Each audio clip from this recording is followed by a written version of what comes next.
Assalamualaikum warahmatullahi wabarakatuh. Alhamdulillahi rabbil alamin. Wa bihi nasta'inu ala umuri dunya waddin.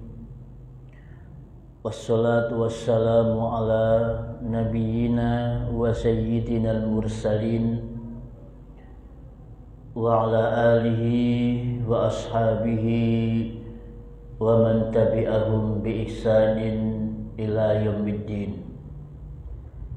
Rabbi shrah li sadri wa yassir li amri wahlul 'uqdatam min lisani yafqahu qawli.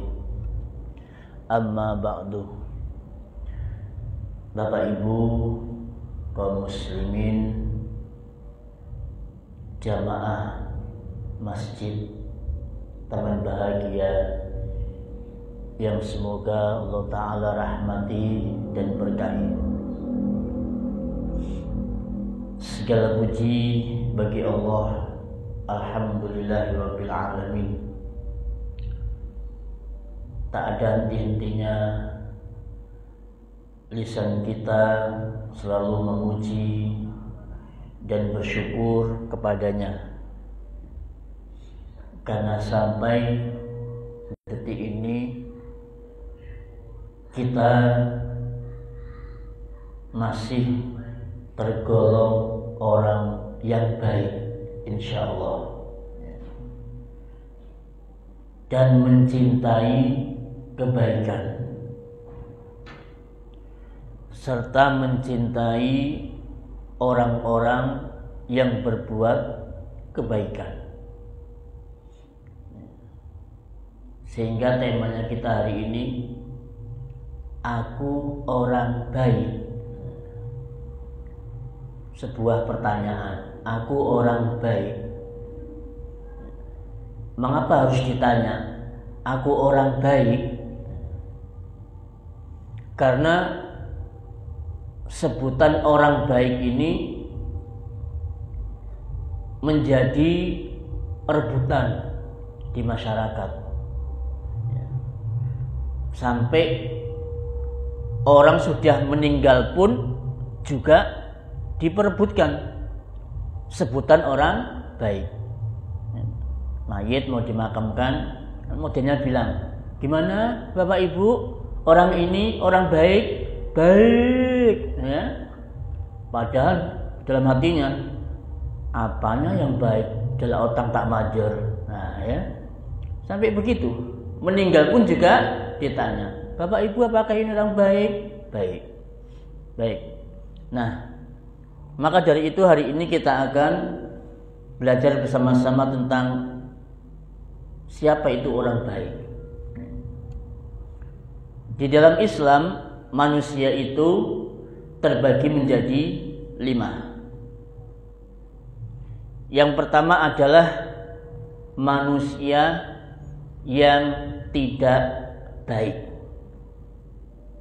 atau sama dengan jelek. Siapakah manusia yang tidak baik itu? Allah Subhanahu wa Ta'ala sampaikan di beberapa surat. Tapi saya ambilkan 2 surat saja di sini. Yang pertama surat Al-Bayyinah ayat 6, ya, tentang ciri orang yang tidak baik. Allah Ta'ala berfirman, innal ladzina kafaru min ahlil kitabi wal musyrikina. Sesungguhnya orang-orang kafir dari kalangan ahli kitab, Yahudi, Nasrani, dan orang-orang musyrik, fi nari jahannam khalidina fiha. Mereka itu ada di neraka jahanam, kekal di dalamnya. Ulaika hum syarrul bariyah. Nah, ini mereka itulah sejelek-jelek makhluk. Berarti orang Yahudi, Nasrani, musyrik itu orang yang tidak baik atau orang jelek. Mengapa orang kafir dan orang musyrik ini kok dikatakan orang yang tidak baik? Dikarenakan iman dan akidahnya rusak. Iman dan akidahnya rusak.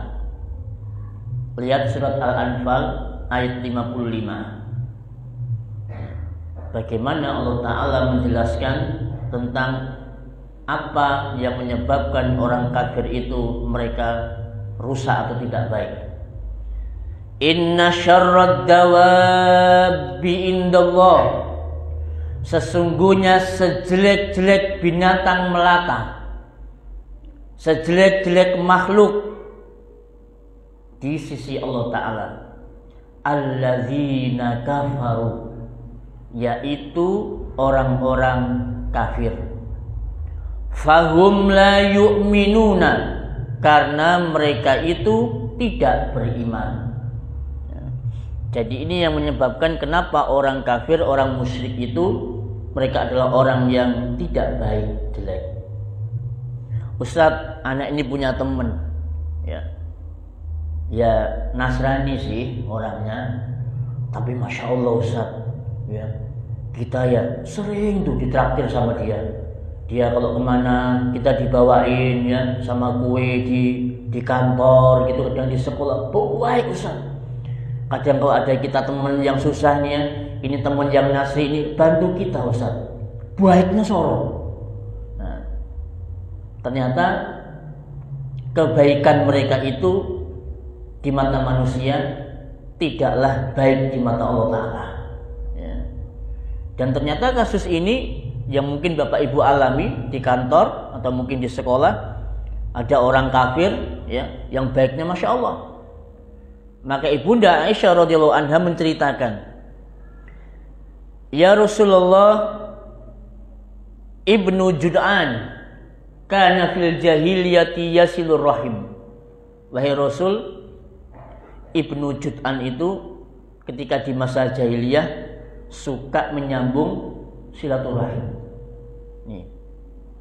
Wayut imul miskin, kemudian dia memberikan makanan untuk orang miskin. Ya, kan baik ya, suka nyambung silaturahim, suka ngasih makan orang-orang miskin, baik nih. Fahal dzaka nafi'uhu, apakah yang demikian itu bermanfaat untuknya? Maka Nabi Shallallahu Alaihi Wasallam menjawab, la yanfa'u, tidak bermanfaat. Kenapa enggak bermanfaat? Innahu lam yaqul yauman rabbighfirli khati'ati yaumiddin. Karena dia tidak atau belum mengucapkan wahai Tuhanku, ampunilah kesalahanku pada hari pembalasan. Ya. Jadi sebaik-baiknya orang kafir, mereka masih tetap tidak baik ya, atau sama dengan jelek. Ini golongan manusia yang pertama. Kemudian golongan manusia yang kedua, yaitu manusia yang belum baik. Kalau tadi tidak baik, sekarang yang kedua belum baik.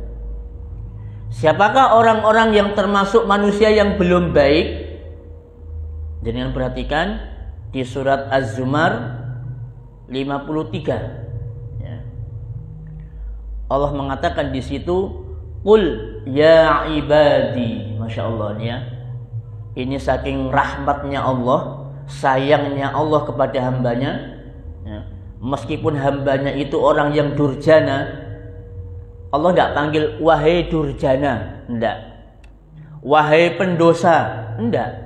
Wahai ahlul maksiat, enggak. Tapi Allah mengatakan ya ibadi, Allahu akbar, wahai hambaku ya. Alladzina asrafu ala anfusihim, yang mereka itu melampaui batas dengan menzalimi dirinya sendiri.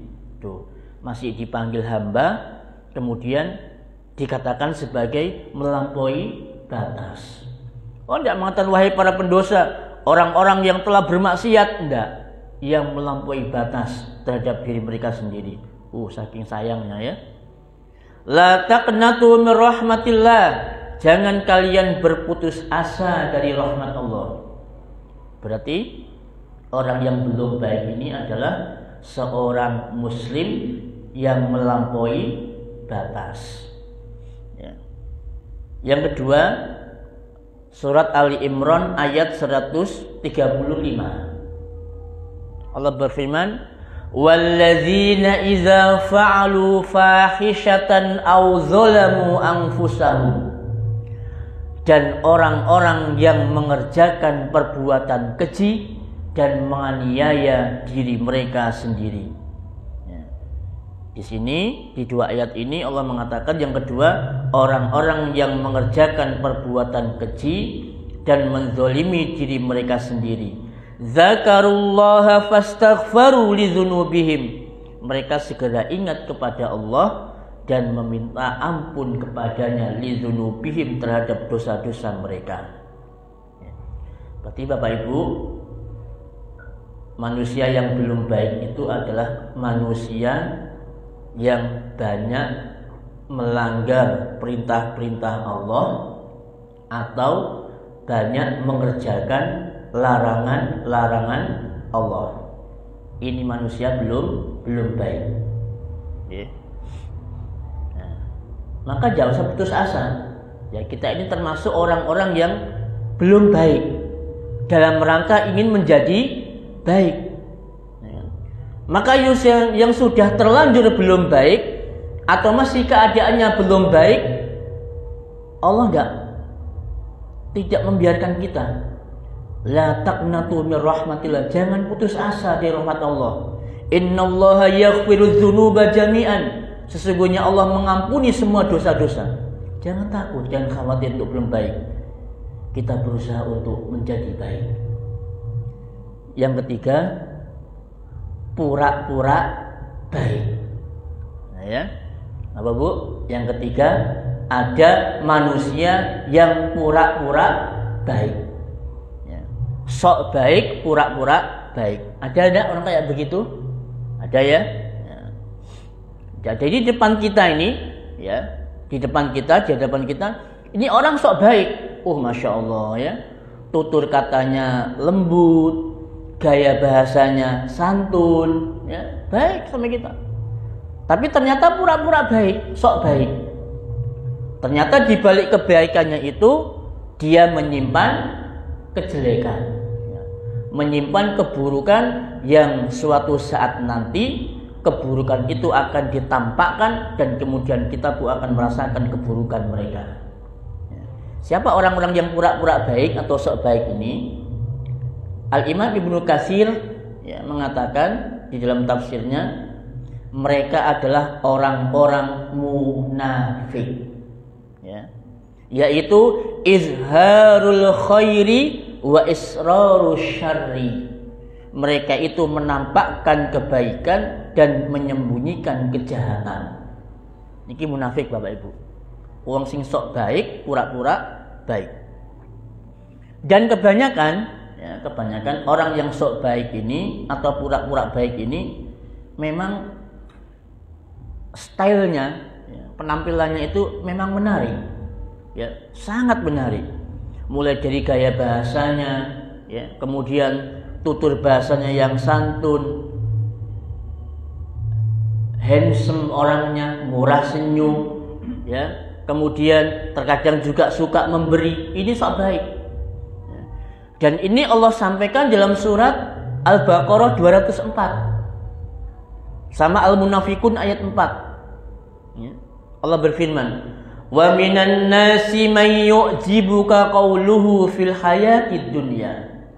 Dan di antara manusia ada yang pembicaraannya tentang kehidupan dunia mengagumkanmu wahai Muhammad. Ini Allah mensifati orang-orang munafik. Di mana orang-orang munafik itu ketika mereka berbicara tentang masalah dunia, Masya Allah, membuat orang-orang beriman itu kagum, seneng gitu, kayak tersihir. Wa yushhidullahu ala ma fi qalbihi wa huwa aladul khisam. dan dia bersaksi kepada Allah Ta'ala mengenai isi hatinya, padahal dia adalah penentang yang paling keras. Kemudian Al-Munafikun ayat 4, Allah juga memberikan gambaran tentang mereka. Wa idza ra'aitahum tu'jibuka ajsamuhum. Dan apabila kamu melihat mereka, ya, melihat orang-orang yang sok baik tadi itu, tubuh-tubuh mereka menjadikan kamu kagum. Jadi orang sok baik itu, Bapak Ibu semua, jangan dikira tampangnya itu jelek, enggak. Ya. Ganteng, cantik, putih bersih kulitnya, nggak ono jerawati, ya kan? Ya ndak ireng. Wah, pokoknya menarik itu mereka. Ya. Yang perempuan seksi, yang laki-laki juga atletis, menarik kata Allah. Ya. Badan-badan mereka itu membuat kamu wahai Muhammad merasa kagum. Wa iyaqulu tasma' liqaulihim. Nah, kalau mereka ngomong, nih orang yang sok baik ini, kalian akan memperhatikan, nyimak, mendengarkan perkataan mereka. Saking menariknya Bapak Ibu. Ya.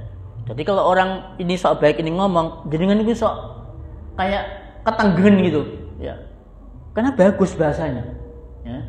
Nah, ini orang-orang yang sok baik dan pura-pura baik. Maka hati-hati.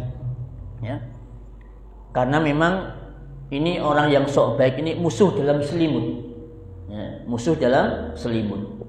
Ate digetesi kok ya padha islami gitu kan. Tapi dikoncoi, dijadikan teman itu menikung dari belakang, ya, pura-pura baik di hadapan kita, serba salah. Sehingga kemudian Nabi Muhammad SAW begitu sangat kesulitan, ya, menghadapi orang-orang munafik ini. Mau diapakan?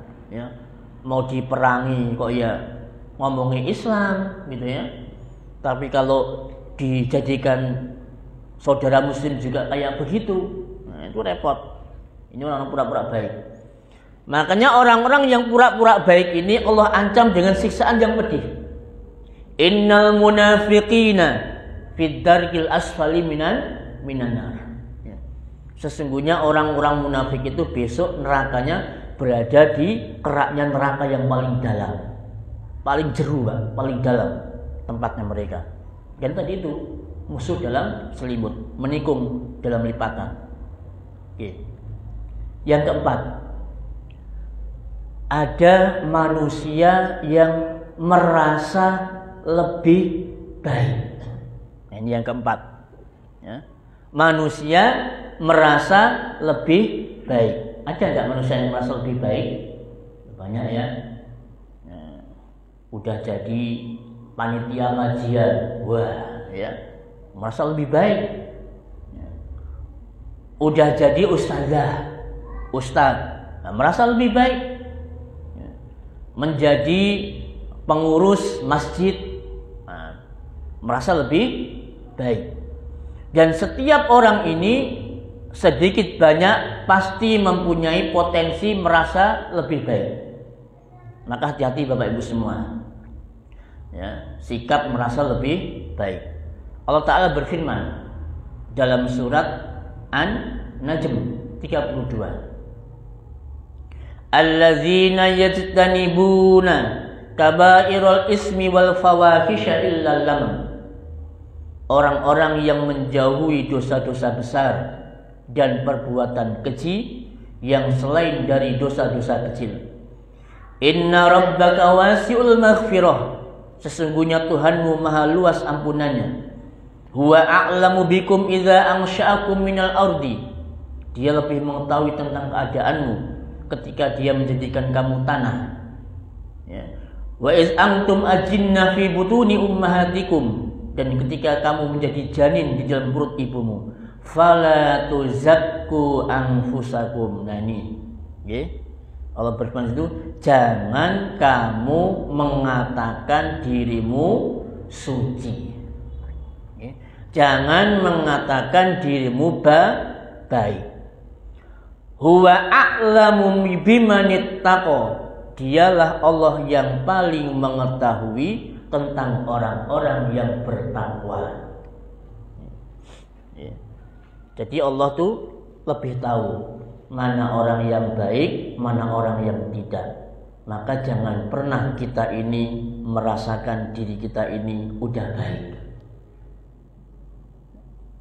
Kemudian Nabi Shallallahu Alaihi Wasallam, ya, sebagaimana yang diriwayatkan oleh Imam Muslim dari sahabat Muhammad bin Amr bin Atha, beliau bersabda, la tuzakku anfusakum, jangan kalian menganggap suci atau baik diri kalian, ya.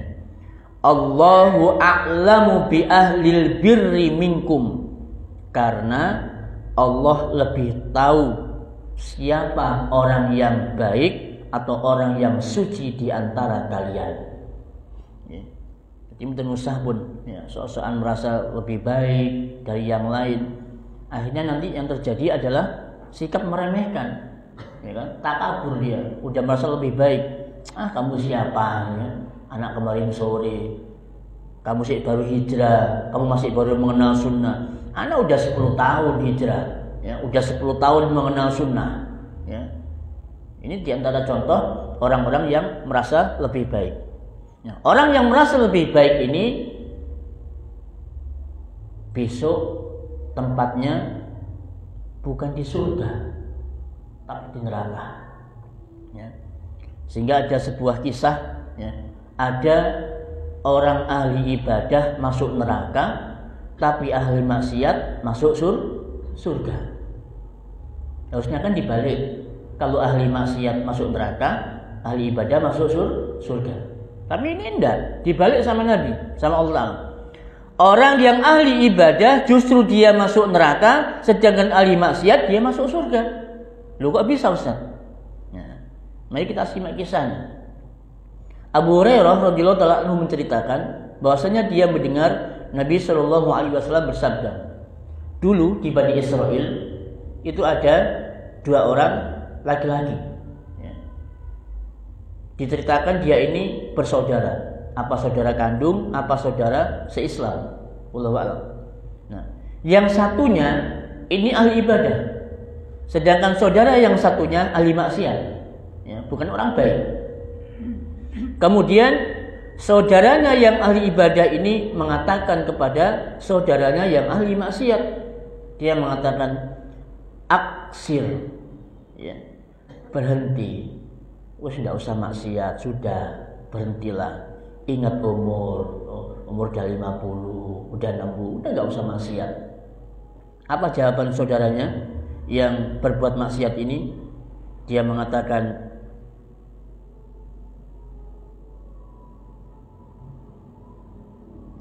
biarkan aku, ya, biarkan aku bersama dengan Tuhanku.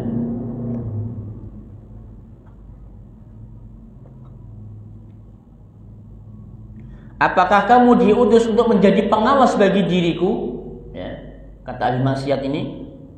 Apakah kamu diutus di muka bumi ini kau sebagai pengawas atas dosa-dosaku? Kata dia. Maka kemudian apa komentar ahli ibadah? Dia mengatakan, ya, kalau begitu, ya, Allah Subhanahu wa taala tidak akan mengampunimu, ya. Allah Subhanahu wa taala tidak akan mengampunimu dan akan memasukkanmu ke dalam neraka. Ya, berarti dia merasa lebih baik, berani memutuskan kalau saudaranya ini masuk neraka, tidak diampuni. Maka tidak lama kemudian Allah Ta'ala mewafatkan 2 orang ini. Ahli ibadah meninggal, ahli maksiat juga meninggal. Dan berkumpullah keduanya ini di hadapan Allah Subhanahu wa Ta'ala. Kemudian Allah mengatakan kepada ahli ibadah, akunta bi aliman au kunta ala ma fi yadi qadiran? Apakah kamu lebih tahu daripada aku, ya? Apakah kamu, ya, telah mampu daripada aku? sehingga memasukkan orang ke dalam surga dan kemudian memasukkan orang ke dalam neraka dan mengatakan tidak akan diampuni, maka kemudian Allah pun mengatakan kepada ahli maksiat, fadkhulul jannah bi rahmati.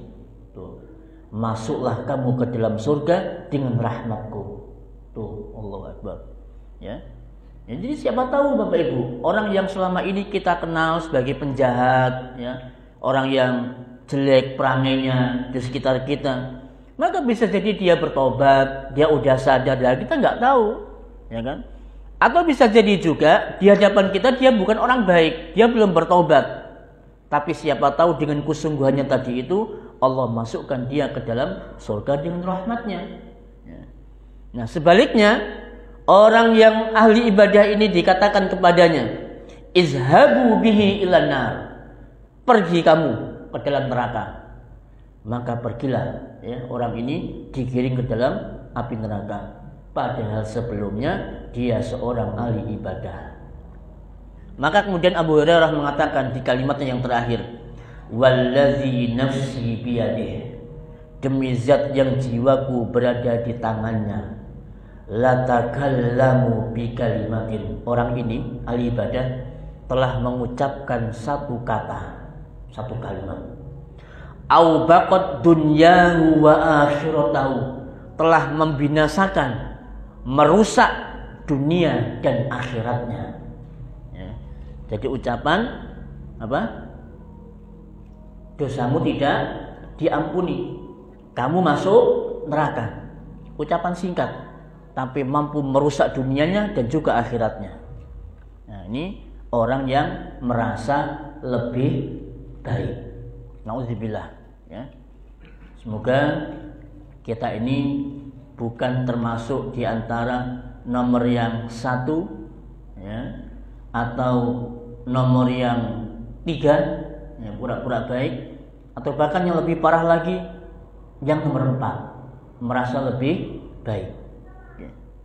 Nah, sekarang yang kelima, mereka adalah manusia atau orang-orang yang baik. Siapakah orang-orang yang baik atau manusia yang baik itu? Apakah yang ganteng? Bisa jadi, ya. Atau orangnya cantik, ya, mungkin.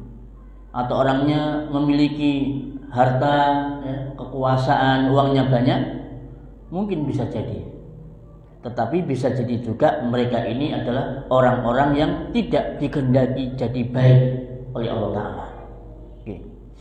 Yang pertama, orang yang baik itu adalah orang yang diberikan musibah. Ya. Orang yang baik itu orang yang diberikan musibah. Apa dalilnya?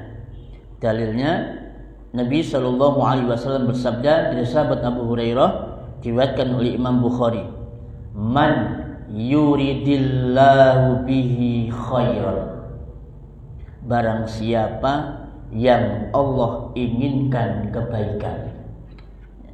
Berarti orang ini Allah kehendaki jadi baik. Siapa orang yang Allah inginkan kebaikan pada dirinya, yusib minhu, Allah akan memberinya musibah. Loh, kok bisa Ustaz? Orang diberi musibah itu kok disebut orang baik? Bapak Ibu,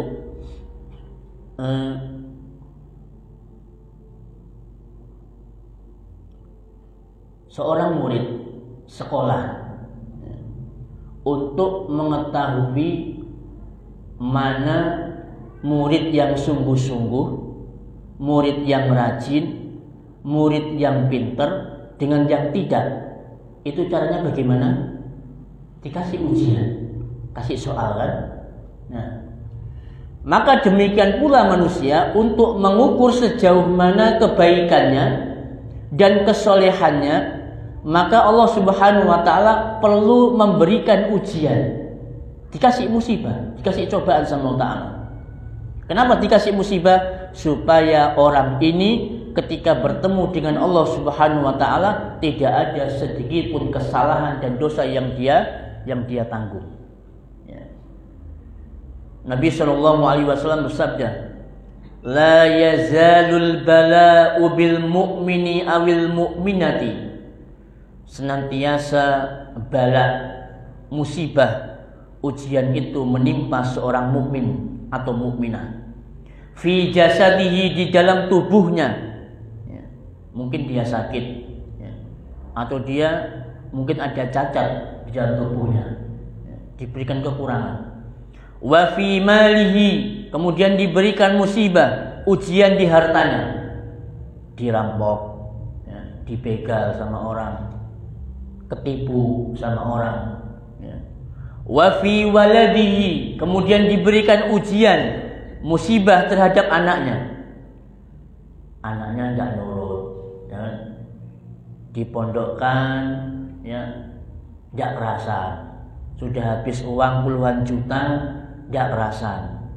Kemudian begitu nyampe rumah, ya, bukan malah semakin baik, ya, malah ikut geng motor. Ini bisa jadi, ya. Allah berikan ujian berupa anaknya, hatta yalqallaha wa ma'alaihi min khati'ah, sampai dia berjumpa Allah Subhanahu wa taala dan dia tidak mempunyai sedikit pun dosa. Jadi dengan diberikannya musibah atau ujian, itu indikator bahwa kita ini termasuk orang yang baik. Maka Bapak Ibu perlu introspeksi, ya. Kalau misalkan Bapak Ibu ini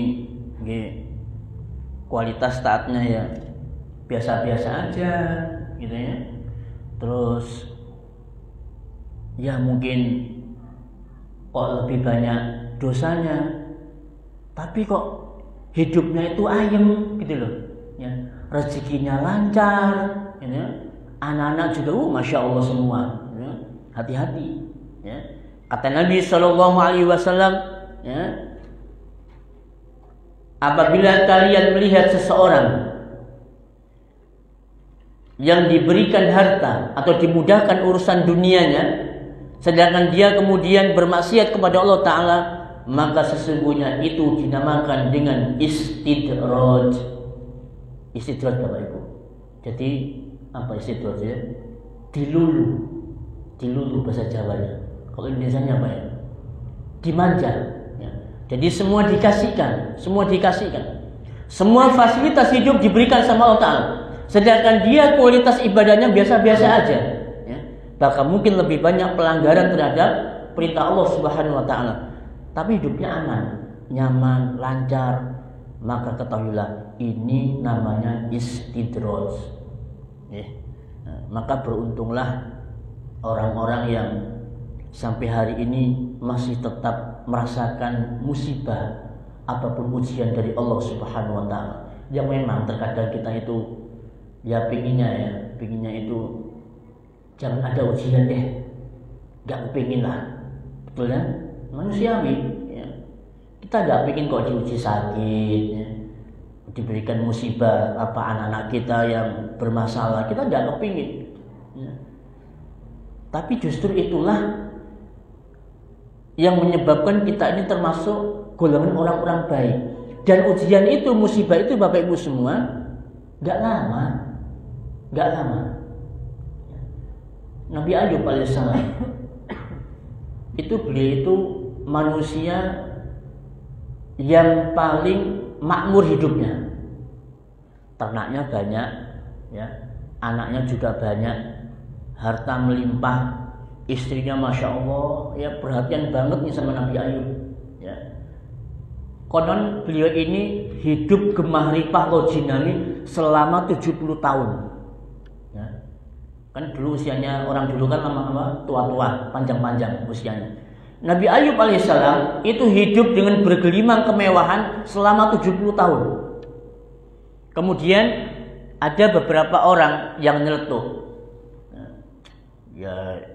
Ya sajalah, dia ahli ibadah, dia hidupnya senang. Coba itu dikasih musibah, hartanya diambil, anaknya diambil, dia jatuh miskin. Kira-kira tetap ibadah apa enggak? Ya. Nah, kemudian suara-suara ini ya Allah Subhanahu wa taala benar-benar ingin membuktikan tentang kualitas imannya Nabi Ayub alaihissalam. Akhirnya Allah pun berikan musibah kepada Nabi Ayub. Ternaknya mati semua. Ya, enggak ada satupun yang hidup.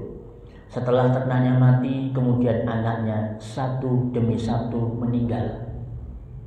Tidak cukup sampai itu, kemudian Allah pun berikan penyakit pada tubuhnya. Penyakit apa? Mungkin kalau sekarang kusta ya. Jadi kalau penyakit itu menjijikkan, ya. Menjijikkan, baunya amis. Orang kalau dekat itu jijik. Nah, maka lengkap sudah ya musibah penderitaannya Nabi Ayub alaihissalam.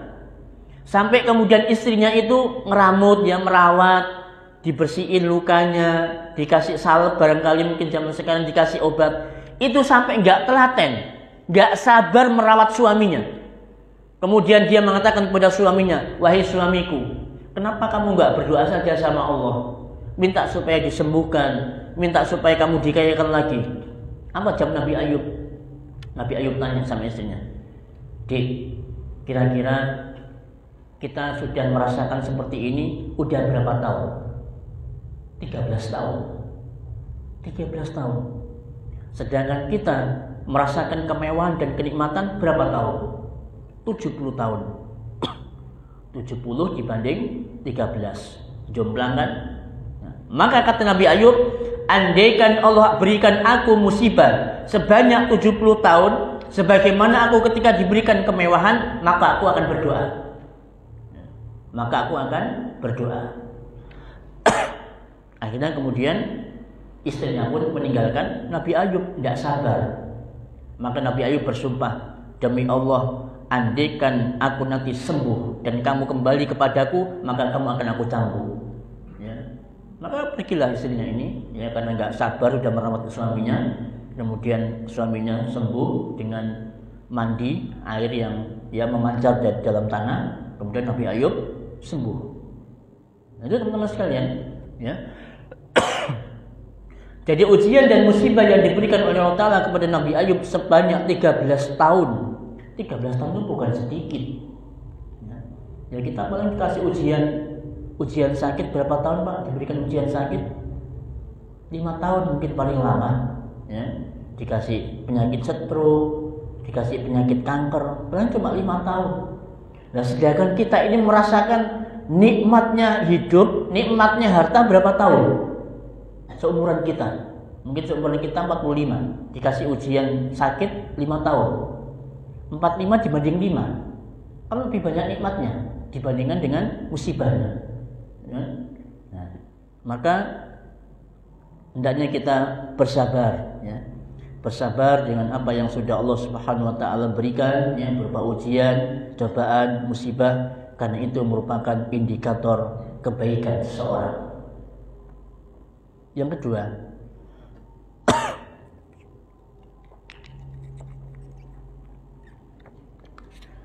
disegerakan hukumannya di dunia. Disegerakan hukumannya di dunia. Itu tanda orang baik. Nabi Shallallahu Alaihi Wasallam bersabda, "Idza aradallahu bi'abdihil khaira." Apabila Allah menghendaki kebaikan untuk hambanya, berarti orang ini Allah kehendaki menjadi baik. Ya. Ajjalalahul uqubata fid dunya, maka Allah akan menyegerakan untuknya hukuman di dunia. Allah segerakan hukumnya di dunia. Ini buat contohnya, Pak. Contoh, ketika ada seseorang melakukan tindak kriminal, kemudian dia tinggal di sebuah negara yang menerapkan syariat Islam. Misal dia mencuri, ya, mencuri dengan harta yang sudah mencapai nisab 1/4 dinar. Kemudian orang ini tertangkap, ya, oleh keamanan, kemudian dibawa ke pengadilan, dan oleh pengadilan diputuskan karena nisabnya curian sudah 1/4 dinar, maka dia sudah layak mendapatkan hukuman di dunia. Apa itu? Potong tangan segini, ya, sepergelangan tangan. Nah, berarti ketika orang ini melakukan tindak kriminal berupa pencurian kemudian dihukum di dunia, maka berarti Allah sedang menghendaki kebaikan bagi dirinya di dunia. Sebab nanti di akhirat, ya, itu semua akan diberikan semua hukuman itu di akhirat. Yang mencuri juga sama, dipotong tangannya, ya. Kemudian yang korupsi juga demikian, dan seterusnya. Wa iza aradallahu bi 'abdihi syarra, dan apabila Allah menghendaki kejelekan pada seorang hamba, amsaka anhu bi dzambi, maka Allah akan menahan darinya hukuman karena dosanya, hatta yuwafiya bihi yaumal qiyamah, sampai nanti akan disempurnakan hukumannya untuknya pada hari kiamat. Tuh. Jadi Bapak Ibu semua, kalau kita ini lagi berdosa, ya, tapi hukuman di dunia tidak diberikan, segera waspada. Berarti Allah sedang menghendaki kita ini tidak baik, jelek. Ya. Nah, kemudian yang ketiga, ya, orang baik itu adalah orang yang diberi kesempatan beramal soleh sebelum kematiannya. Ya. Orang baik itu adalah orang yang diberi kesempatan beramal soleh sebelum kematiannya. Memang ada orang yang meninggal tapi belum beramal soleh. Ya. Bahkan mungkin juga tidak sedikit, ya. Kita sering lihat, ya, ada orang yang meninggal dalam keadaan joget, ya. Nah, penasihat itu di Facebook, ya. Bagaimana seorang bapak-bapak yang sudah berumur, ya, di acara apa gitu, reuni mungkin barangkali, dia nyanyi, ya. Nah, pada saat menyanyi itu kemudian dia meninggal dunia. Nah, ada pula di antara mereka orang-orang yang meninggal dalam keadaan beramal soleh, ya, baca Quran di masjid, ya. Tiba-tiba dia tertunduk begini, setelah dibangunkan ternyata dia sudah meninggal dunia. Maka bagi orang ini sedang dikehendaki kebaikan oleh Allah Ta'ala. Ya. Nabi SAW bersabda, "Idza aradallahu bi 'abdin khairan", apabila Allah Ta'ala menginginkan kebaikan kepada seorang hamba, istakmalahu, ya, Allah kasih dia kesempatan untuk beramal. Kaifa yasta'miluhu ya Rasulullah? Bagaimana ya, apa yang dimaksudkan dengan diberikan kesempatan untuk beramal? Maka beliau menjawab, yuwaffiquhu li'amalin sholihin qabla al-maut. Allah berikan kepadanya taufik untuk beramal soleh sebelum kematian. Ya. Ini Bapak Ibu, ya, tanda bahwa orang itu adalah orang baik. Allah berikan dia taufik sehingga dia beramal soleh sebelum datang kematiannya. Nah, makanya kita ini harus sering-sering minta kepada Allah supaya dibantu, ditolong untuk beramal. Sebagaimana Nabi itu sering berdoa, Allahumma a'inni ala zikrika wa syukrika wa husni ibadati. Itu Pak. Itu beliau baca di saat tahiyat akhir. Ya. Setelah membaca doa sebelum salam, beliau membaca itu. Allahumma a'inni ala zikrika. Ya Allah, bantulah aku untuk zikir kepadamu. Wa syukrika, dan bersyukur kepadamu. Wa husni ibadati, dan beribadah dengan baik kepadamu. Itu harus diminta terus Bapak Ibu. Ya, karena kita ini tidak akan pernah tahu apa yang terjadi dengan kehidupan kita sebelum kematian. Oke. Kemudian yang berikutnya, orang yang baik itu adalah apabila orang itu baik ketika di dalam 3 kondisi. Orang yang baik adalah orang yang tetap menjadi baik ketika di dalam 3 kondisi. Pertama, ketika safar. Jadi indikator orang itu dikatakan orang baik ketika dalam keadaan safar. Disebutkan suatu ketika ada seseorang yang menghadap Umar bin Khattab radhiyallahu anhu berkaitan tentang masalah persaksian. Jadi ada orang lelaki yang bersaksi di hadapan Umar bin Khattab radhiyallahu anhu. Maka Umar mengatakan, "La a'rifuka."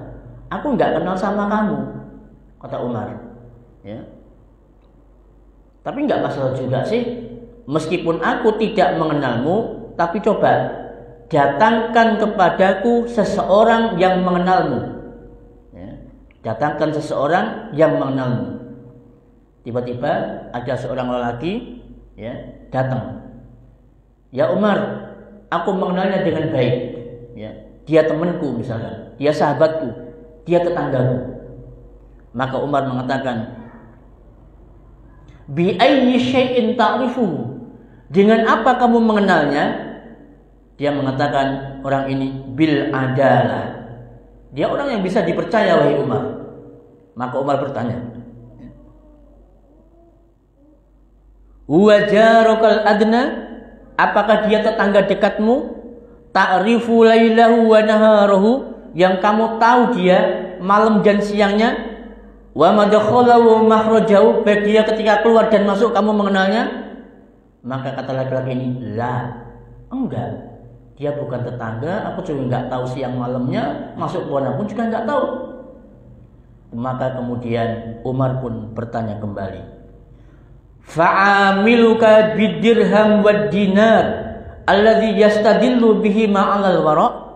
Apakah kamu sudah pernah berbisnis sama dia? Jual beli, pinjam meminjam, ya, berbisnis dan seterusnya. Pernah kamu berbisnis sehingga kemudian orang ini jadi wara'? Maka jawab lagi, la, enggak pernah juga.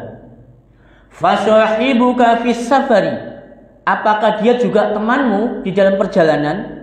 Alladzi yastadillu bihi ala makarimil akhlaq, yang menunjukkan tentang akhlaknya yang mulia. Nah ini, dia pernah enggak kamu ajak safar, bepergian gitu? Enggak usah jauh-jauh, Probolinggo, Surabaya. Nah, misalnya begitu, pernah enggak kamu bepergian sama dia, Probolinggo, Surabaya? Maka jawab laki-laki ini, lah, enggak pernah. Maka kemudian Umar mengatakan, falasta ta'rifu, kalau begitu kamu ini tidak mengenalnya.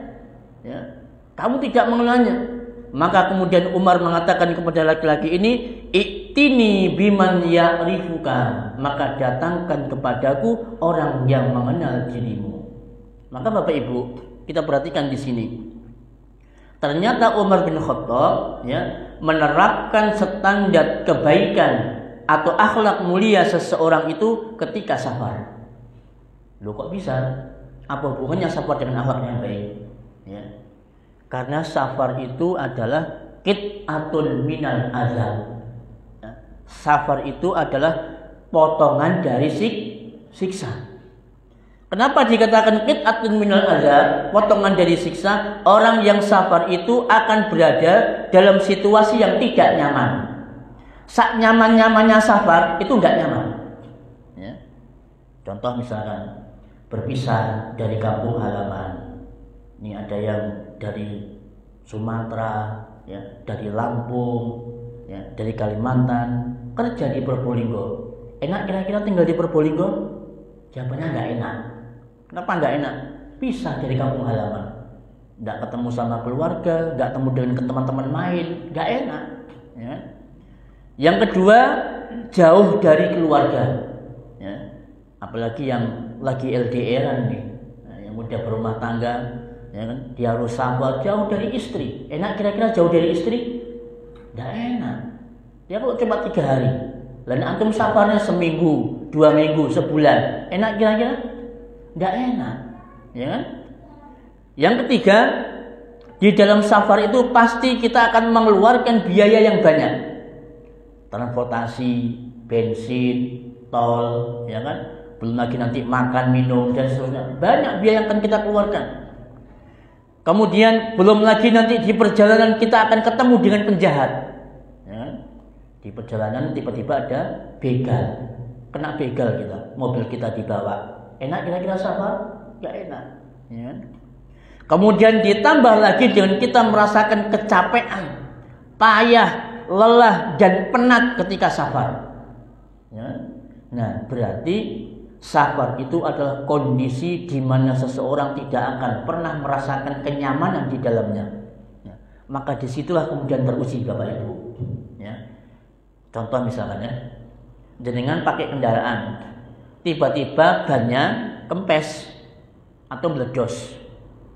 Nah, kira-kira teman ini mau tidak membantu kita untuk memperbaiki ban yang kempes atau ban yang dalam keadaan meletus? Belum tentu. Ya. Asyik dia PHP-an. Ini kita sibuk nih, ya, dongkrak, buka baut, ya kan, bautnya mobil. Ini teman asik HP-an, tidak membantu sama sekali. Coba dihubungi pihak bengkel kah mungkin barangkali yang bisa dipanggil. Enggak, PHP-an di mobil. Ada kan seperti itu? Banyak. Ya. Nah, ini contoh misalnya. Ya. Kemudian di saat kita ini lagi sedang mengalami payah dan lelah, kita kemudian ditinggal sama teman kita. Ya. Enggak direken. Dina apa? Ya. Pokok bukan saya. Banyak yang begitu kan di safar itu. Nah, makanya kemudian ulama mengatakan as-safaru yakshifu ma'adinan nas. Safar itu akan menyingkap sifat asli manusia. Ya. Yang mulai dari suka egois, mementingkan diri sendiri, cerai, tidak perhatian, enggak peduli. Itu di safar kata para ulama. Wa yazharu akhlaqur rijal, dan akan menampakkan akhlaknya seorang lelaki ketika safar. Ya. Maka Bapak Ibu kalau ingin tahu baiknya orang itu, ajak dia safar. Ya. Ayo safar yuk ke Surabaya, yuk safar yuk ke Madiun, yuk safar yuk ke sana. Jangan bisa tahu ini orang ini baik apa enggak. Ya. Kemudian kondisi yang kedua, orang itu bisa dikatakan baik ketika diberikan amanah uang. Saya ulangi, orang dikatakan baik kalau dia diberikan amanah uang. Salah seorang ulama yang bernama Profesor Dr. Sa'ad Al-Khoslan, ya, di akun Twitter beliau mengatakan, "Iza aradta an ta'rifa salaha insanin." Kalau kamu ingin tahu, ya, kebaikan seseorang, fangdur ila kaifiyati ta'amulihi ma'a ghairihi bidirhami wad dinar. Maka lihatlah saat dia itu berurusan dengan uang dengan orang lain.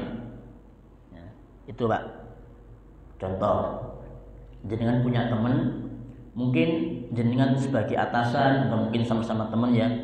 Nah, jenengan angkat dia sebagai bendahara. Oke. Bendahara kantor, bendahara masjid, bendahara kajian dan seterusnya. Pokoknya pegang uang. Nah, coba lihat, perhatikan bagaimana saat dia ini menjabat sebagai bendahara. Beres enggak laporan keuangannya? Mulai dari pemasukan, kemudian pengeluarannya jelas. Kalau jelas bisa dipertanggungjawabkan, maka dia orang baik. Tapi nek bulet, ya, pemasukan sekian, pengeluaran sekian, ini bulet. Loh, Mbak, ini apa? Ini kok sekian? Ini bagaimana? Ini dari mana? Bulet jawabannya. Udah langsung sudah. Ini berarti bukan orang baik. Ya. Jangan diteruskan. Jangan diteruskan. Nah, dan kemudian salah satu di antara bentuk, ya, amanah uang ketika berurusan masalah hutang piutang. Kalau tadi masalah bendahara, sekarang yang kedua urusan hutang piutang. Berat Bapak Ibu semua. Orang sebelum berurusan dengan hutang piutang baik sama kita, baik ya, sering main ke rumah kita, ya sering nyopok, ngobrol bersama dan seterusnya.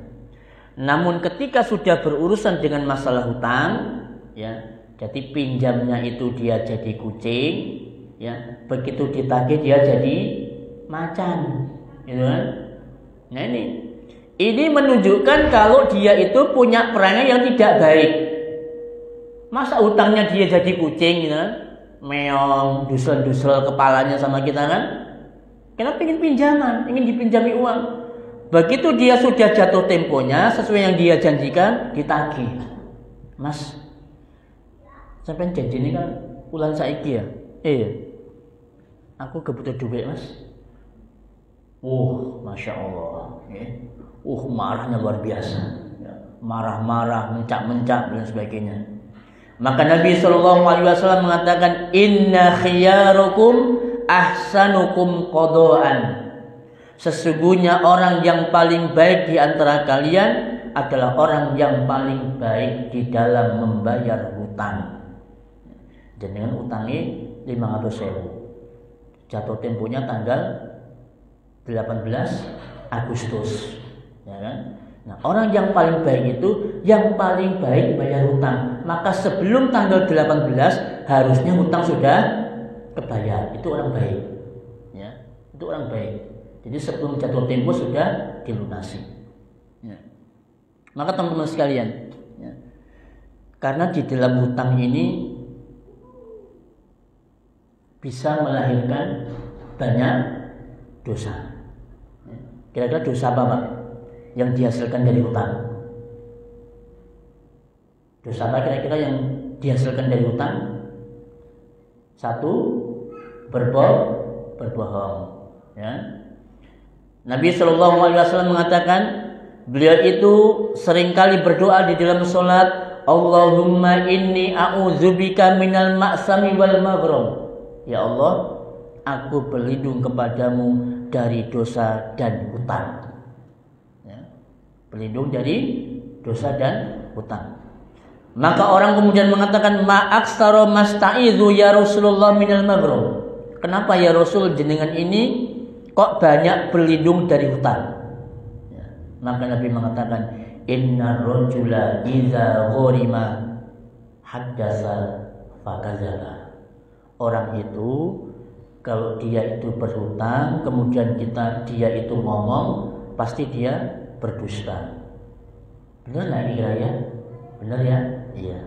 Contoh, dia udah bilangnya sih nggak ada uang, ditagih. Mas, aku butuh uang nih mas. Utangnya saya ambil ya. Apa kata dia? Aduh, mohon maaf, Arfan ya. Kita ini tidak butuh Arfan. Ya. Arfan ya, uangnya kepake sama saya, dibuat ini dan itu, padahal nggak kepake. Ya. Udah bohong kan? Udah bohong. Ya. Kadang juga kebohongan itu diajarkan sama anak-anaknya. Kebohongan itu. Ya. Contoh misalnya dia pesan sama anaknya, nah, nanti kalau ada orang yang nyari bapak, bilang ya, bapak nggak ada di rumah. Ya. Betul. Begitu ada orang datang, ya, maka anaknya bilang sama orang tua, ayah ada kan? Nggak ada di rumah. Kemana? Nggak tahu. Padahal ayahnya di rumah. Ya, dia udah ajarkan berbohong ini kepada anaknya, gara-gara masalah hutang. Kemudian dosa yang kedua, wa wa'ada fa akhlafa. Ketika dia berjanji, dia mengingkari. Udah jatuh tempo tanggal 18, ditunda lagi bulan depan, ya. Bulan depan udah ditagih lagi, ditunda lagi bulan depan. Terus begitu, ya. Nah, makanya dari itu teman-teman semuanya, Kondisi yang kedua, bahwa orang dikatakan baik apabila dia diberikan amanah utang, amanah uang, baik sebagai bendahara, terlibat utang piutang, jual beli dan seterusnya. Itu bisa dilihat. Ya. Yang ketiga, ketika bersama istrinya. Ya. Jadi orang itu dikatakan baik ketika bersama istrinya. Nabi SAW bersabda, khairukum linisaihim. Sebaik-baik kalian adalah orang yang paling baik terhadap istrinya. Kenapa kok orang dikatakan baik itu standar bersama dengan istrinya? Ada sebagian orang kalau sama orang lain baik, Pak. Ya?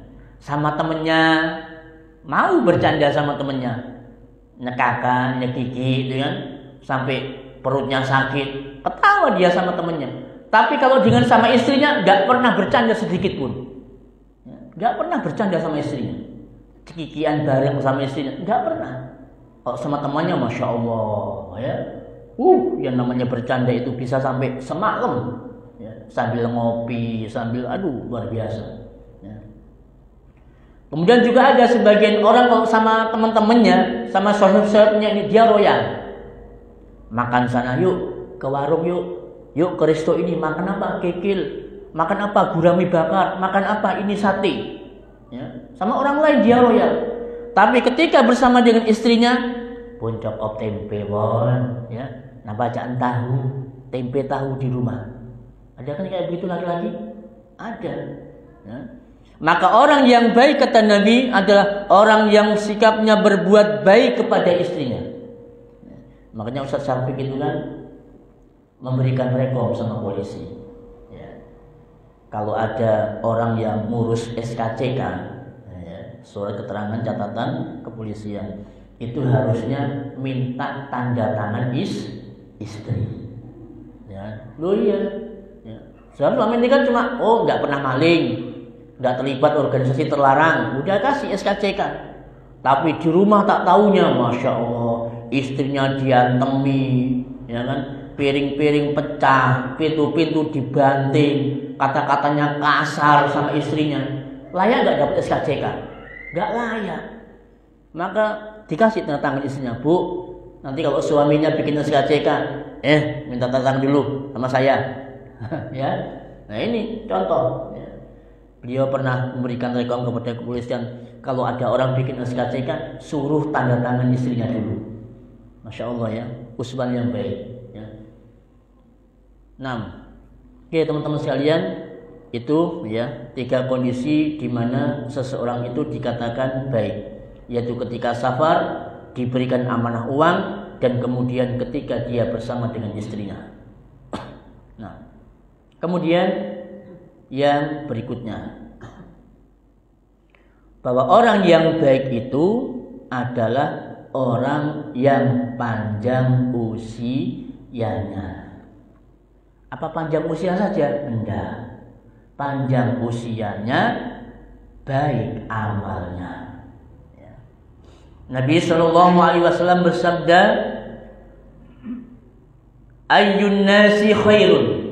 Wahai Rasulullah, siapakah manusia yang terbaik? Beliau menjawab, man tala umruhu wa hasuna amaluhu. Orang yang terbaik itu adalah orang yang panjang umurnya dan baik amalnya. Kenapa kok bisa dikatakan panjang umurnya, baik amalnya itu orang baik? Ya. Dibandingkan dengan orang yang pendek usianya meskipun baik amalnya. Kenapa bisa begitu Bapak Ibu? Dikarenakan orang yang panjang umurnya berarti dia punya kesempatan untuk menambah pahala lebih banyak. Itu alasannya. Maka kalau ada orang usia 40, ya, terus kemudian dia udah meninggal usia 40. Nah, kita oleh Allah diberikan umur yang panjang, usia 45 tahun baru meninggal. Berarti kita punya kesempatan menambah pahala 15 5 tahun. Dibandingkan dengan teman kita yang usianya 40 udah selesai. Nah, itu lebih baik, ya. Nah, suatu ketika ada seorang sahabat yang menceritakan, ya, bahwa ada 2 orang laki-laki yang ini di mana keduanya ini sama-sama orang yang baik, orang yang soleh, suka berjihad di jalan Allah dan kemudian mati syahid. Tapi teman yang satunya ini, dia masih hidup. Baru kemudian setahun setelahnya, baru kemudian dia meninggal. Maka kemudian Talha mengatakan, aku bermimpi ketika aku sedang berada di pintu surga, aku melihat keduanya, ya, yang sama-sama baik. Tiba-tiba ada seseorang yang keluar dari dalam surga, lalu mengizinkan orang yang mati terakhir dari keduanya, ya. Lalu mengizinkan orang yang mati syahid. Lalu dia menemui kemudian berkata, ya,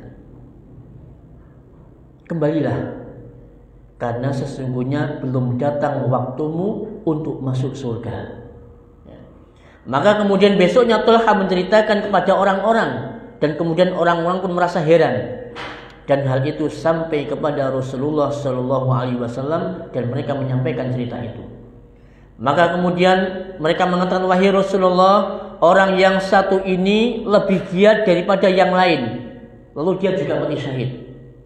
Tetapi orang yang terakhir meninggal itu kenapa masuk surganya lebih dahulu dibanding orang yang pertama? Maka Nabi mengatakan, min ayyi zalika ta'jabun. Dari mana kalian merasa heran? Ya. Sesungguhnya orang ini, ya, yang masuk surganya belakangan, yang masuk surganya duluan, alaysa qad makatha hadza ba'dahu sanah? Bukankah dia telah tinggal di dunia setelahnya selama 1 tahun? Iya, benar. Wa adraka Ramadan fasomahu, kemudian dia mendapatkan bulan Ramadan, kemudian dia puasa? Iya. Wa shalla kaza wa kaza min sajdatin fis sanah, bukankah dia sholat ini dan itu selama sujud selama 1 tahun? Iya. Maka kemudian Nabi mengatakan, fama bainahuma ab'adu mimma bainas sama'i wal ardh. Nah, ini. Maka di manakah di antara keduanya yang lebih jauh antara langit dengan bumi? Tuh, ya. Makanya Bapak Ibu,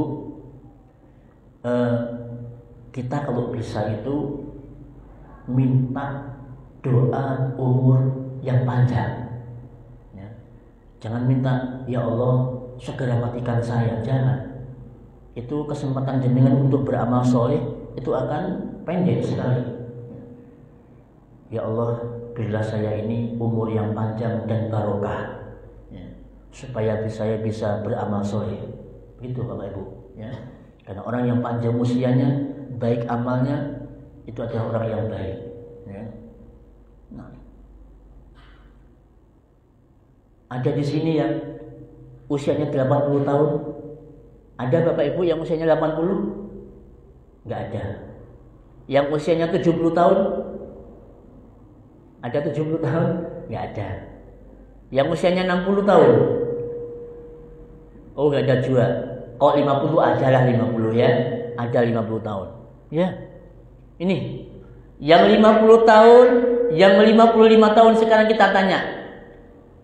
Ada berapa banyak sekarang ini Bapak Ibu yang teman-teman jenengan yang usianya sepantaran, sebaya, yang 55 tapi udah meninggal dunia? Ada berapa?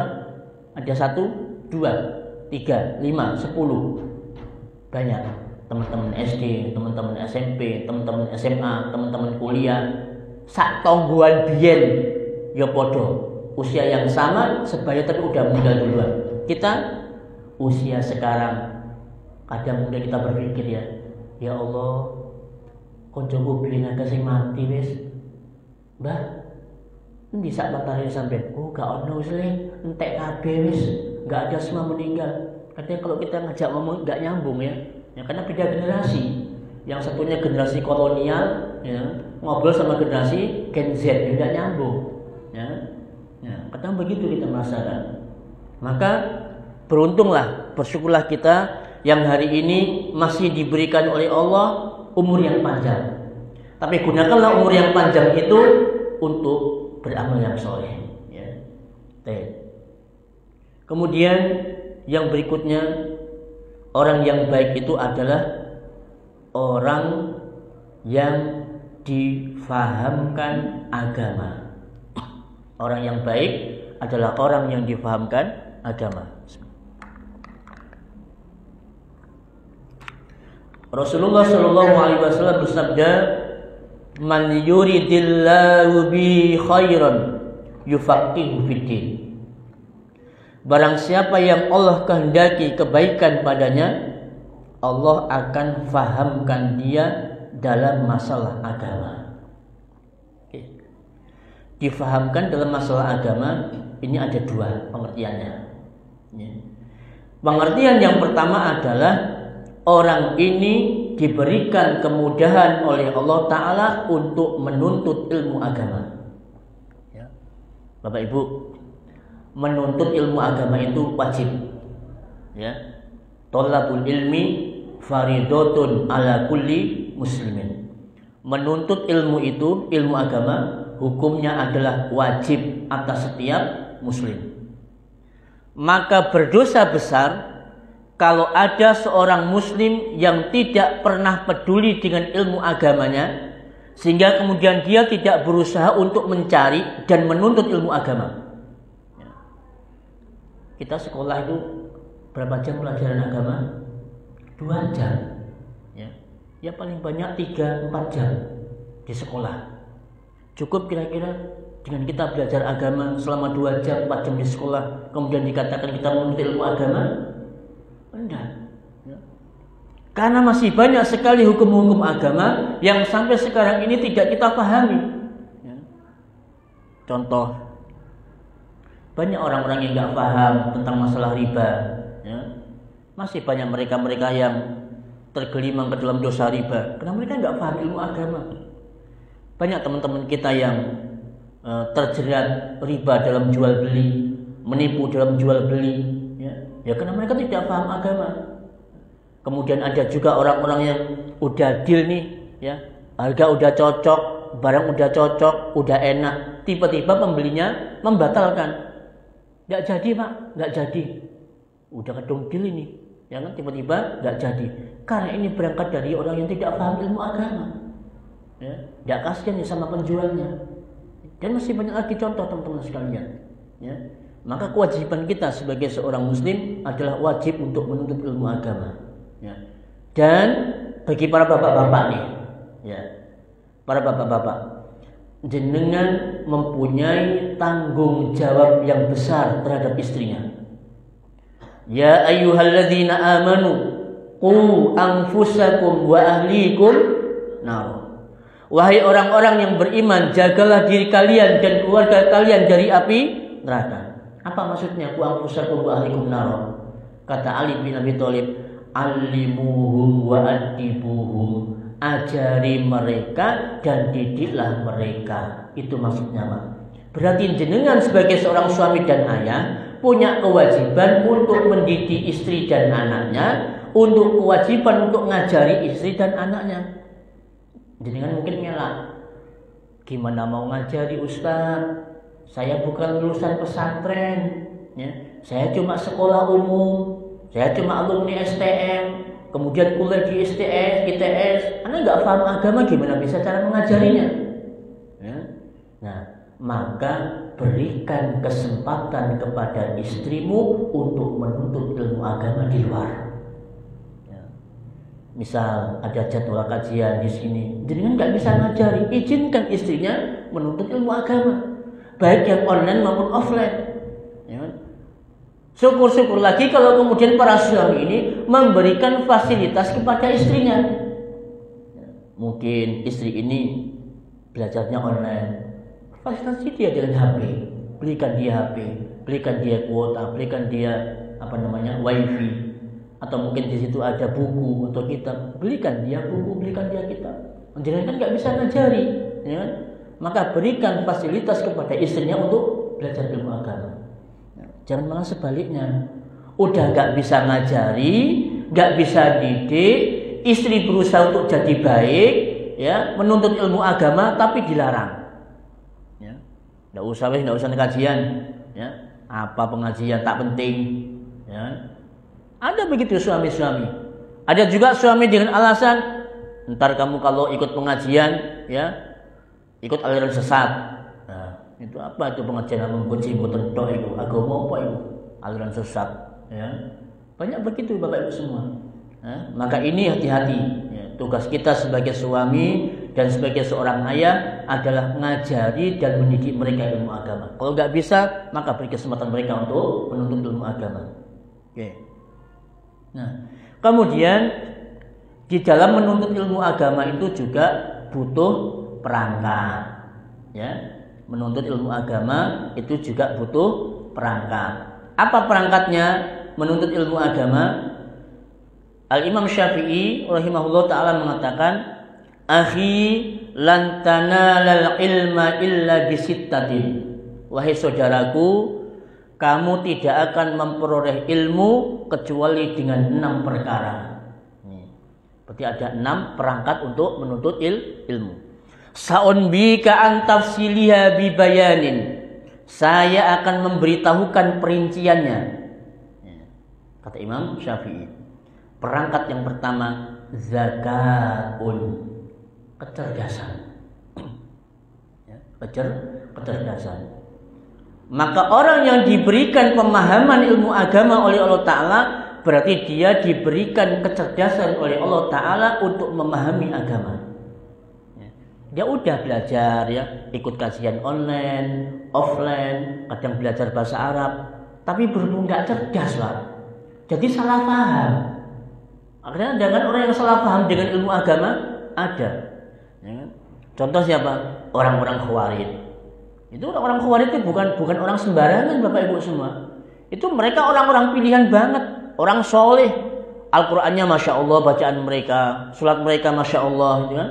Apakah mereka paham agama? Enggak. Mereka tahu Al-Qur'an, tapi mereka tidak paham isi Al-Qur'an. Paham mereka, ya. Apa buktinya? Buktinya mereka nyempal dari barisannya Ali. Sampai kemudian Abdullah bin Abbas diutuskan untuk menjadi penasihat bagi mereka. Dan 20.000 para sahabat, orang-orang Khawarij, kemudian mereka sadar dan taubat. Pakai dalil Al-Quran sama Abdullah bin Abbas. Dan yang dalil yang dipakai oleh orang Khawarij pun juga Al-Quran. Sama-sama Al-Qurannya diadu. Nah, ini berangkat dari karena orang-orang Khawarij itu tidak punya kecerdasan di dalam memahami agama. Maka cerdas itu penting, ya, penting. Nah, ya tapi bukan berarti yang nggak cerdas terus ngosok ya, ngambul. Oh, aku diloki gak cerdas sampai ustad. Ya wis ngono gak usah manuis, gak usah tolabul ilmi, ya enggak. Ya. Jadi kalau yang cerdas itu butuh waktu 10 hari untuk paham, yang nggak cerdas 1 bulan. 1 bulan untuk paham, tapi nggak apa-apa, ya. Terus belajar, jangan sampai putus asa. Kemudian yang kedua, wahirsun, semangat. Nah, ya, semangat. Tidak apa-apa wis, masih tidak cerdas, tapi jadikan semangat. Ya. Tak pernah absen, selalu hadir. Ya, tampil di depan, duduknya di depan, nyatet apa yang dikatakan oleh sama gurunya, sama ustadznya, nyatet, dia semangat. Ya. Kemudian dia direkam. Pembicaraannya direkam dengan MP3 misalkan, kemudian di rumah disimak lagi, kemudian dicatat apa yang ketinggalan. Semangat, meskipun dia nggak cerdas, tapi siapa tahu dengan semangat itu yang semula tidak cerdas kemudian diasah akhirnya jadi cerdas. Yang ketiga, wajtihadun, kemudian sungguh-sungguh. Nah, ini penting juga sungguh-sungguh. Ada orang, ya, udah nggak cerdas, udah nggak semangat, nggak sungguh-sungguh lagi. Tapi kalau urusan untuk menjelekkan orang lain, menjatuhkan kehormatan sang ustadz, masya Allah, sungguh-sungguh banget. Ya. Tapi giliran untuk menuntut ilmu, offline, online, bahasa Arab, ada posang lah, ya, kena mudhaf filah, bingung sudah, ya kan?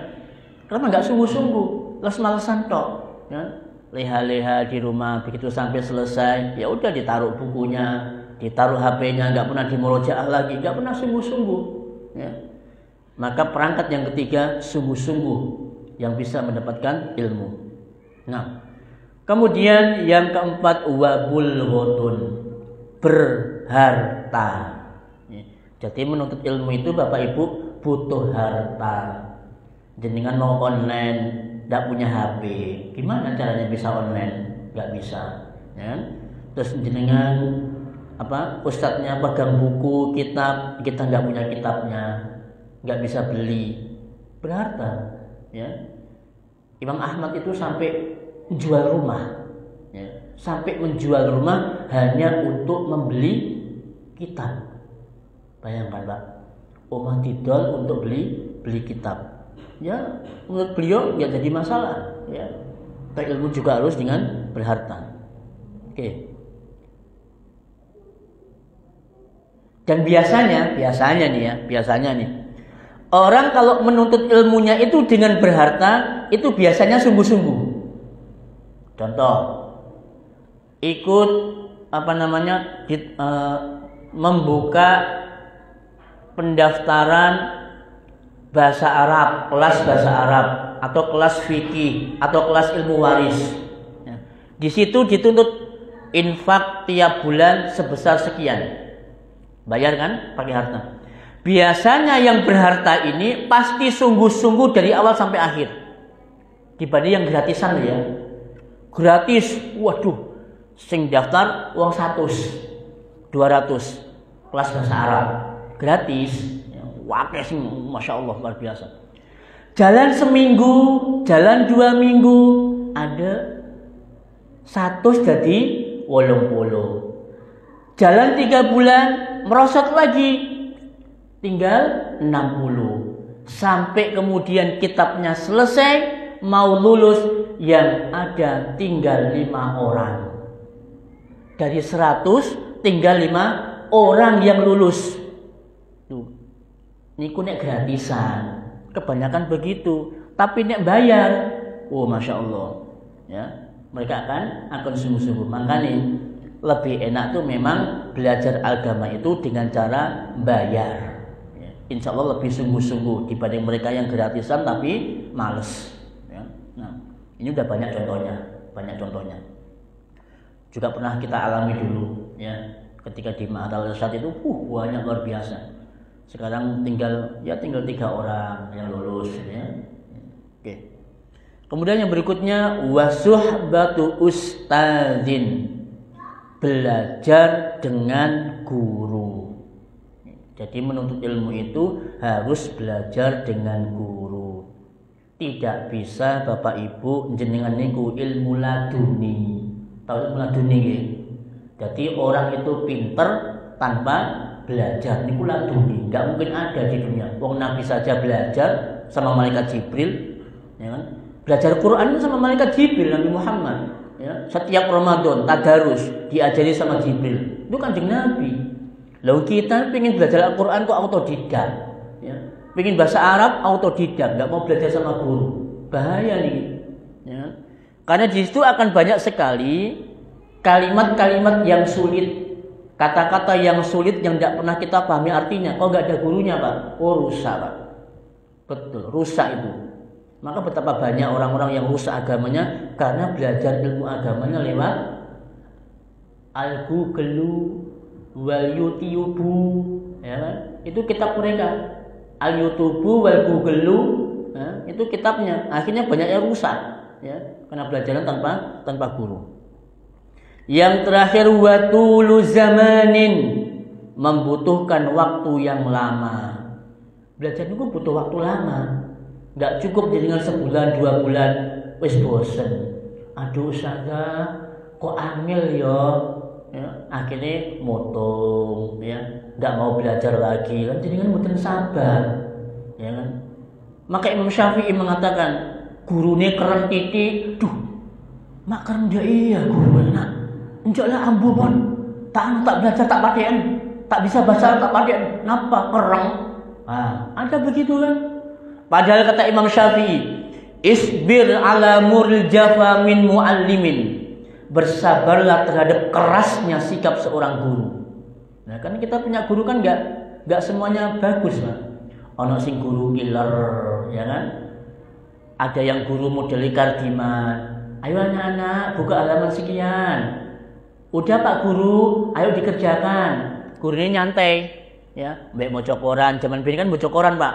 Ya, ngajar sambil baca koran. Kalau zaman sekarang, ayonya kerjakan halaman ini, gurunya PHP-an, main ngegame, TikTokan, ya, dianu. Muridnya selalu kerjakan. Ada guru kayak begitu, ya. Ada pula guru yang keren. Luar biasa nih, ya. Dari jauh suara sepatunya udah demen, potak. Ada, Pak. Sep. Sirup kemudian di depan meja. Ada kan gitu kan? Nah, maka kata Imam Syafi'i, bersabarlah ketika menghadapi kerasnya sikap seorang guru. Fa inna rusubal ilmi fi nafaratihi.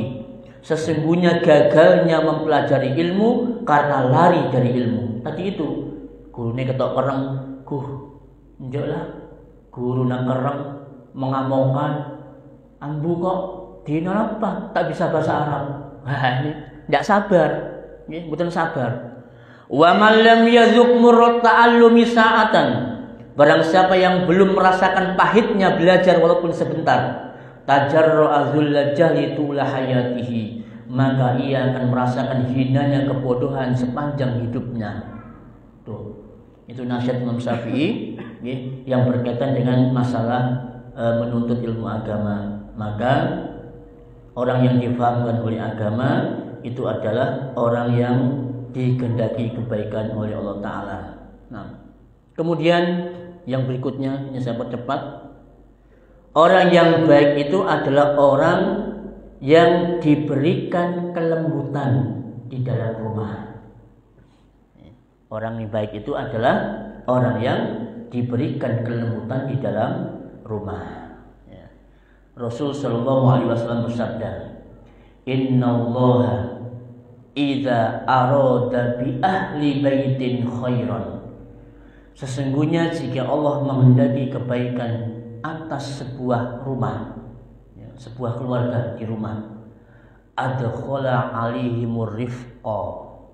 Allah akan memasukkan kelembutan kepada mereka.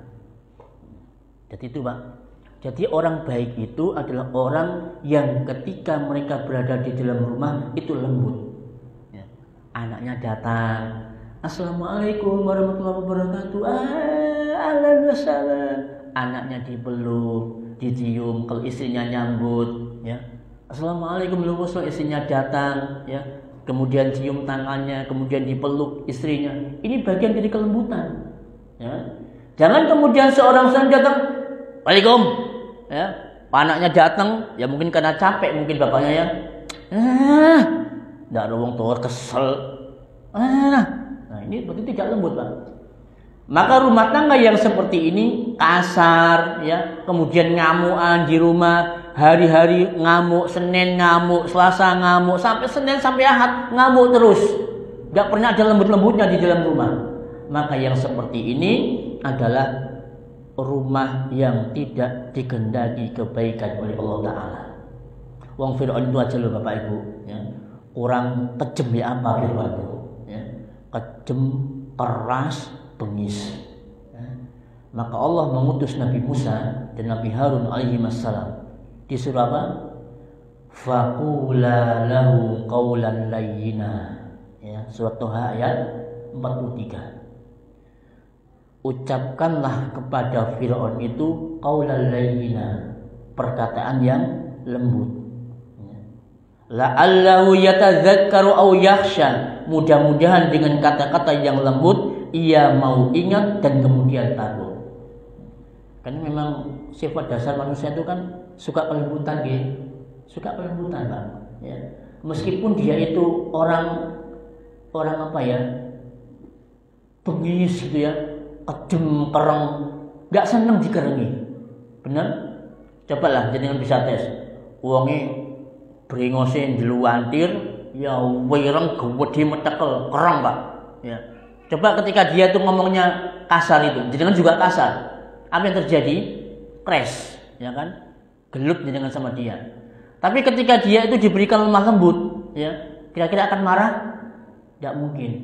Karena orang itu sifat dasarnya suka kelembutan. Maka orang yang baik itu adalah orang yang senantiasa lemah lembut di dalam rumah. Ya meskipun terkadang marah juga ada. Anak-anak kayak misalkan disuruh sholat nggak mau, akhirnya orang tuanya marah, ya wajar, ya marah yang wajar. Nah, kemudian yang terakhir, kayaknya ini khusus ibu-ibu nih, ya, khusus ibu-ibu. Wanita yang baik, ya, wanita yang baik. Ini khusus ibu-ibu ya. Terakhir, ya. Siapakah orang yang baik atau wanita yang baik itu? Kata Nabi, khairun nisaikum, sebaik-baik wanita kalian, yang sebaik-baik istri kalian, al-wadudul waludu, seorang perempuan yang penyayang, nah, sayang sama anak-anak, ya, sayang sama suami. Ini wanita yang baik. Ada enggak kira-kira wanita yang tidak sayang sama suami? Ada Pak? Ada ya, wanita yang tidak sayang sama suami? Wajar, ya. Makanya bukan wanita yang baik. Kemudian al-waludu, punya anak banyak. Ya, punya anak banyak. Jadi wanita yang melahirkan anak yang banyak itu wanita yang baik. Ojo ngomong anu ya, iya cik mula ustad anak akeh. Nah, ya. Enggak Bu, ini benar ini. Ya. Jadi wanita yang baik itu ada wanita yang banyak melahirkan anak, subur berarti. Ya. Dapat setahun hamil, dapat 6 bulan hamil lagi. Masya Allah ini wanita yang subur, kayak pus, kayak kucing. Ya, hamil, enggak apa-apa. Ya. Ini wanita yang baik dibandingkan dengan wanita yang mandul. Nah, makanya Bapak Ibu, kita ini dianjurkan kalau mau menikah atau mencarikan menantu, pilih wanita atau calon suami yang punya peranakan yang bagus. Gimana ngetesnya? Ya lihat keturunan atasnya. Mbah-mbahnya, orang tuanya punya anak berapa? Kalau cuma punya anak 1, wah, itu akan turun nanti. Anaknya akan sedikit. Ya kan? Maka dari atasnya kita lihat. Ya. Nabi mengatakan, tazawwajul waludul wadud, fa inni mukatsirun bikumul umam yaumil qiyamah. Nikahilah oleh kalian wanita yang penyayang dan banyak anaknya, karena aku sangat bangga dengan banyaknya anak, banyaknya umat pada hari kiamat. Wal muwatiyatu, wal muwatiyatu itu yang cocok dengan suaminya. Wanita yang cocok dengan suaminya, ini wanita yang baik. Maksudnya apa Ustaz? Wanita yang cocok dengan suaminya, dia sama suaminya ini chemistry. Apa chemistry Pak? Cocok ya. Contoh nih, suami senangnya masakannya tidak manis. Ternyata ya, istri juga senang masakan yang tidak manis. Loh, cocok kan? Manis tidak manis dengan tidak manis ketemu, cocok. Bagaimana akibatnya kalau suaminya itu senang masakan yang manis, istrinya tidak senang dengan masakan yang manis? Tidak nyambung Pak. Masak 2 kali ya kita, ya kan? Nah ini contoh dalam urusan masakan. Kemudian dalam urusan misalkan penataan rumah, ternyata suami senangnya ini ya, warnanya ini ya. Ternyata istri kok iya, sampai podo mbek aku. Cocok berarti. Maka wanita yang baik adalah wanita yang selalu mencocoki dengan suaminya, mesti pas. Kemudian yang keempat, al-muwasiyatu, yaitu seorang wanita yang pandai menghibur suaminya. Allah ya, pandai menghibur suaminya. Gimana Ustaz caranya menghibur? Ya banyaklah caranya. Ya. Kalau suaminya pulang kerja Bu, jangan ditanyai, Mas, wis bayaran? Kok ditakon wis bayaran? Jangan ngeluh, Pak. Ya kan? Ibu coba tanyai suaminya. Papa mau apa? Mau teh? Mau kopi? Apa mau saya? Nah, itu. Ya kan? Dihibur. Nah, kira-kira suami pilih mana?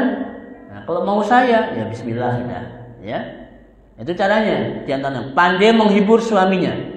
Idza taqainallaha, apabila mereka bertakwa kepada Allah Ta'ala. Wa syarru nisaikum, dan sejelek-jelek wanita kalian, al-mutabarrijat, wanita yang bersolek, ya, dandan bersolek untuk orang lain. Wal mutakhayyilat, kemudian dia itu sombong. Wa hunnal munafiqat, mereka itulah wanita-wanita munafik. La yadkhul jannata minhunna, mereka tidak masuk surga illa mislal ghurabil a'sam, kecuali seperti seekor gagak putih. Ya. Baik, Bapak Ibu semuanya, itulah beberapa ciri atau tanda-tanda di mana seseorang itu dikatakan sebagai orang yang baik. Sebenarnya masih banyak lagi ya pembahasan tentang masalah ini. Insya Allah kita cukupkan dulu. Nanti selebihnya monggo silakan untuk belajar sendiri di rumah. Nah, wallahu ta'ala a'lam bishawab. Mungkin sebelum kita akhiri ada pertanyaan dulu atau ada yang mau disampaikan, dipersilahkan.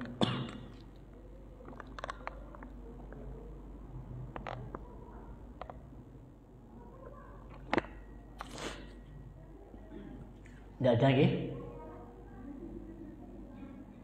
Ibu-ibu nggak ada? Betul, tidak ada kuis. Oh, nggak ada. Oke, barakallahu fikum. Semoga bermanfaat bagi kita semuanya. Dan kurang lebihnya mohon maaf apabila terjadi kesalahan atau kekurangan dan kekhilafan. Wa akhiru da'wana alhamdulillahirabbil alamin. Subhanakallahumma wa bihamdika asyhadu an la ilaha illa anta astaghfiruka wa atubu ilaik. Wassalamualaikum warahmatullahi wabarakatuh.